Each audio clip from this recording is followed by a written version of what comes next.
সবাইকে শুভেচ্ছা, অভিনন্দন। বাইরে বাই বিশ্বকাপ ফুটবল 2026-এর তৃতীয় স্থান নির্ধারণের খেলায় রাত এখন প্রায় আমাদের বাংলাদেশ টাইম 4টার মতো বাজতেছে। হাফ টাইম চলতেছে তৃতীয় রাউন্ডের খেলায় ফ্রান্স বনাম ইংল্যান্ড। এটি কী খেলা দেখতেছি ভাই!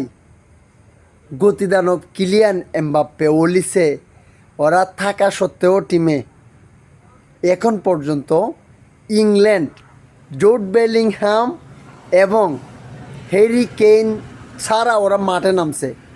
এখন পর্যন্ত হাফ টাইম চলতেছে। সাকার তাণ্ডবে লন্ডভন্ড ফ্রান্স।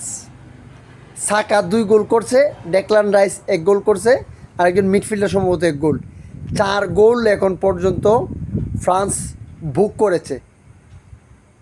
England 4-0 France.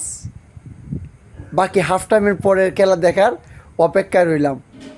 আমি জানি না ওই ফ্রান্সও ইংল্যান্ডের কাছে শেষ পর্যন্ত 7 খাবে কিনা, তবে খেলার পরিস্থিতি বলে তার ব্যাপক সম্ভাবনা রয়েছে। সবাইকে আহ্বান করব, খেলাটি যারা দেখেন নাই তারা পুনরায় সকালবেলা হলেও যেন দেখেন। সবাইকে ধন্যবাদ।